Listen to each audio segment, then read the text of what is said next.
Good morning and welcome to Coffee and the Word. I was thinking hard about what I wanted to talk about today, and if you were in my class last night, we do a Bible study on Wednesday nights. We do a youth study at 6, adult study at 7, and a young adult at 8. And in my youth and my adult, I focused on a parable that Jesus tells, and it's one of the oldest parable. I mean, it's one of the most well-known parables out there. In fact, it's there are laws that come from this parable, and it's called the parable of the Good Samaritan. And you have to have a lot of context to understand the nuance of this parable, but I don't really want to focus on the nuance. I want to focus on the command. You see, Jesus is answering a question that came from some experts in the law. And the question was this: what must I do to inherit eternal life? And then Jesus says, love the Lord your God with all your heart. Well, actually, the expert says, the law says to love the Lord your God with all your heart, with all your soul, with all your strength, with all your mind. And Jesus says, do that and you will live. And the guy comes back to Jesus and he says, I have a question, mainly because I want to make you look dumb, but who is my neighbor? And that question just rings so true, because I think we all agree that it is our responsibility to love our neighbor. We all agree in principle anyway that that's something we should do. In fact, Good Samaritan laws say that you kind of have to intervene or at least help somebody you see in trouble. If you're a boater, you're not allowed to leave a stranded boat out in the water. Like, you have to deal with it.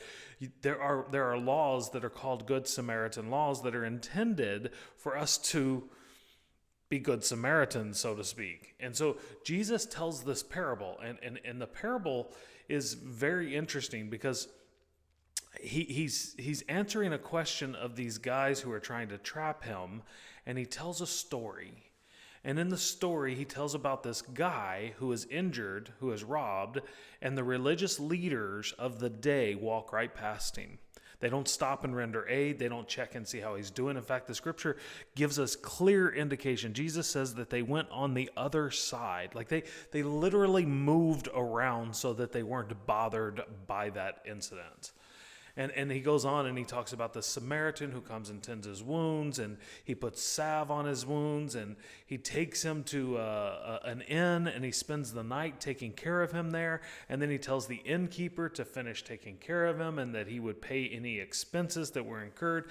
Like, this guy goes out of his way to help this poor feller who had fallen into hard times. And so I got to thinking about how that plays out in our society today. Jesus is telling the story, and he's using this extreme example of somebody who is injured, who has been robbed, who has been beaten, who's near dead. And he says that there are going to be people who claim to love God who just go right by him, who ignore him, who pretend not to see him. You ever done that? You ever walked by something, maybe not someone, but something, and like pretended not to see it? If dirty dishes in the sink or something like that, like you're just like, oh, I don't see that. And that's, Jesus is indicating that that's exactly what this priest and this Levite do. Like they can't be bothered by this man's problems. And then he asks the question, after the Good Samaritan does all he does, he says, who was the neighbor? Who did it right? And even the experts in the law who don't like the idea that a Samaritan did right are like, yeah, the guy who helped him was the neighbor. Like the guy who stepped up in the time of need was the neighbor. And Jesus says, go and do likewise and you will live. And so I asked the question last night in my adult class, and in my young adult class, or my youth class. I asked this question: was that a law? Was that something that God is asking of us just in that time, in that brief moment in history? When he made the law up until Jesus told that parable, or is that something that God desires of us for all time? And the answer is simple: God requires that of us at all times.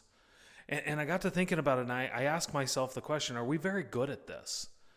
And I think in some ways, yeah, we're really good at this. I think in some ways we're willing to help a stranger in need at times, but we're also apt to ignore it. We're apt to walk past it.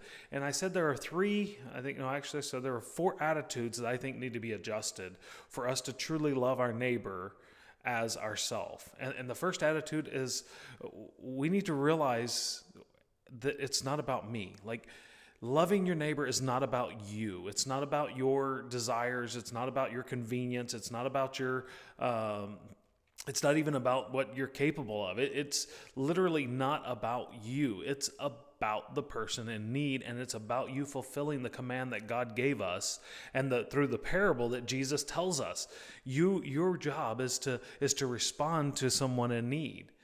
And so you ought to be moving and looking for people to assist, to love on. And I need you to understand something. The word neighbor here is redefined by Jesus. It's not just somebody who lives next to you. It's not someone who lives in close proximity to you or does life in close proximity to you. It's anyone you have the opportunity to interact with at any time. And then the other thing we see in this parable is love requires action. Like, you can't love your neighbor and never interact with your neighbor. You have to act. There has to be action. Love is an action word, right? Love is something that we do. And so in the midst of all this division in our country right now, where we've drawn party lines and we've put lines in the sand, and we can't believe this person would vote for that person, or that person would vote for that person, or we can't believe that we would allow that to happen or that to happen, it has hindered our ability to truly love our neighbor. And this division can be solved by us, just the children of God, just the people who proclaim to love God, if we would just stop and look for opportunities to serve one another and to love one another. It would change the world. I'm fully convinced of it. I'm so convinced of this that I taught the lesson last night, and then I come back to you today. Here's a couple of things I wanted to put in your head. As you go through life, you should have the attitude that Paul has in Galatians 2 and verse 20, in which he says, I have been crucified with Christ. It is no longer I who live, but Christ who lives in me. And so therefore, what I do in the body, I do as if I'm Christ. I do as a servant of Christ. I let him dictate to me what I should and shouldn't do. In other words, when you go about, you should really be asking this question. When you see someone in need, what would Jesus do? Sometimes Jesus would render aid. Sometimes Jesus would teach and tell them about the truth of God. Sometimes Jesus would heal them. Sometimes Jesus would take care of them. Sometimes, there's something Jesus would usually do. He would not leave someone in their helpless estate. He didn't leave you there. Which brings me to my second point, which is he didn't leave you in your helplessness, right? He didn't leave you floundering. He rescued you from death and brought you life. And that ought to be the attitude as we walk around in this life, as we ought to have the attitude that Christ had, which is he came to seek and save that which was lost. He came as a physician to heal the sick. And you are benefactors of that. And therefore, you should be purveyors of that. Right? Like, that should be our motivator, is Jesus did it for me. Like, Jesus talked to people who disagreed with him. Jesus took time to interact with people who tried to trap him. Jesus was somebody who was constantly loving ambitiously. And so the last thing that somebody asked in class, and I think it's a great question, is like, what if I don't really feel like it? That's something that hinders us a lot of times is if I do something grudgingly, Am I being obedient? And here's the answer to that question. Yes. It's okay. And I think this is something that I hope all Christians hear.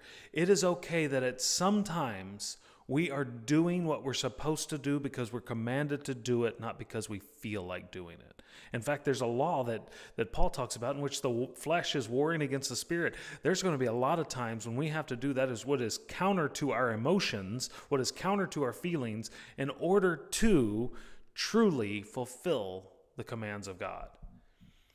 We even watch Jesus do that. Do you remember what Jesus prays just before he goes to the cross?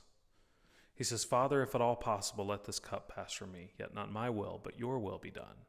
That's his literal prayer, is, I don't want to do this, but if this is what you need me to do, I'll do it.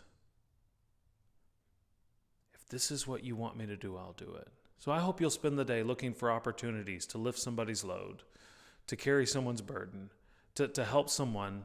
And I'll tell you something, one of the things that you can do that's the most loving thing is just identify some invisible people and love on them. Just reach out and say hi to them. Bring your focus into the people and away from yourself. I think that's the key to being a good Samaritan, a hero in Jesus' parable, and a lifestyle we should all live. This has been another edition of Coffee and the Word. One quick thing, I won't be doing Coffee and the Word tomorrow, but I do want to invite you to go back and catch up on some on Friday. I'm going to move this to just 4 days a week, but I want to encourage all of us to start living the life that we are called to. And I hope you will too. This has been another edition of Coffee and the Word. God bless.